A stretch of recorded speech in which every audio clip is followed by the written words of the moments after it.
Well, hey everybody, Andy Kvernen here with another Cornerstone Connection Daily Devotional.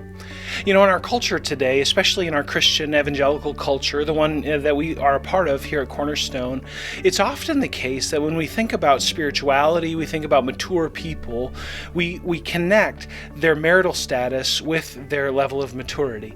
And I understand that. There's this book out there that's a really great book that advances the idea, and I think it's true, that marriage is designed more than to make you happy, it's to make you holy. And there's something sanctifying about going into a marriage and living with another person and learning to die to yourself. That there's something unique about that experience that helps us to grow in Christ likeness. And yet, did you know that for the Apostle Paul, marriage wasn't the only way to do that, to see that happen? Marriage is not the only path to sanctification. In fact, the Apostle Paul celebrates singleness. He really advocates for singleness, in fact. And in this chapter, in 1 Corinthians 7, that's part of our Bible reading plan for today, we come to a text where Paul gives very clear instructions for those who are married, but he also interjects with very clear, even compelling instructions, and even compelling encouragement for those who are single, but not just those who are single,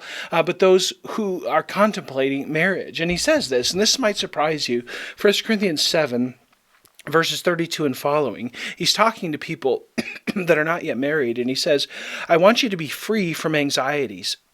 The unmarried man is anxious about the things of the Lord, how to please the Lord, but the married man is anxious about worldly things, how to please his wife. Now, is he saying that pleasing your wife isn't a good thing? No, he's not saying that. He's saying that if you're married, you've got to focus, you've got a requirement to pay attention to your marriage in a way that single people don't.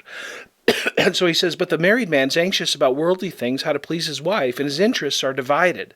And the unmarried or betrothed woman is anxious about the things of the Lord, how to be holy in body and spirit. But the married woman is anxious about worldly things, how to please her husband. It works both ways here.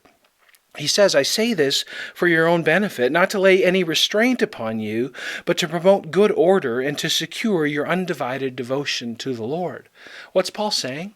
He's saying, look, if you're not married, it actually could be something that the Lord is using to secure your devotion to Him. He goes on, he says, if anyone thinks that he's not behaving properly towards his betrothed, if his passions are strong, and it has to be, let him do as he wishes. Let them marry. It is no sin, okay? Let's be clear. Paul isn't discouraging marriage for anyone. And in fact, he's saying, look, if your calling is to be married and your passions are as such, then do it. Get married.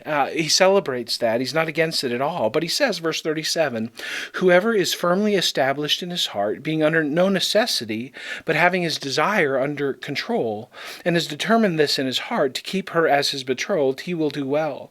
So then he who marries his betrothed does well, and he who refrains from marriage will do even better. Now, there's a whole host of conversations there about betrothed and these kinds of a thing. But friends, the reality is this. God doesn't call everyone to marriage. And we ought to be aware of that, both as Christian leaders, but also as those in the church, that sometimes God calls people to singleness. Now, He always calls people to purity, whether you're single or you're married. And we always affirm that marriage is designed by God to be between one man and one woman, and sexual expression is to be limited to that context, to be between one man and one woman in a monogamous marriage.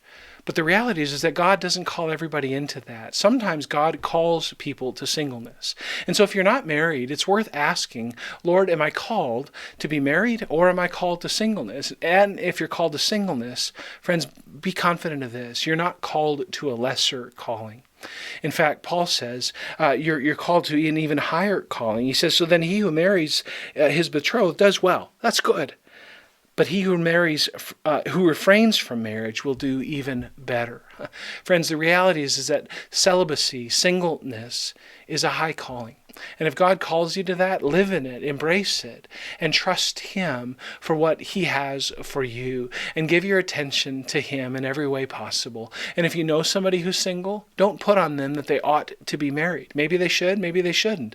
That's between them and the Lord. But friends, if somebody's called to singleness, we ought to celebrate that. And so here I am. If you're single and you're listening to my voice, and maybe it's single for for a season. Maybe it's single for your whole life. Who knows? But if you're there, let me encourage you, put your trust in the Lord and ask the Lord, Lord, what do you have for me with this opportunity to be undivided? How can I serve you? And if you're single and you're serving the Lord, let me celebrate you and say thank you for trusting the Lord with your singleness. Keep trusting him, and he'll no doubt use you, and he'll bless you as you wait on him. God bless you, friends. Have a great day. And Lord willing, we'll see you again soon on the Cornerstone Connection Daily Devotional.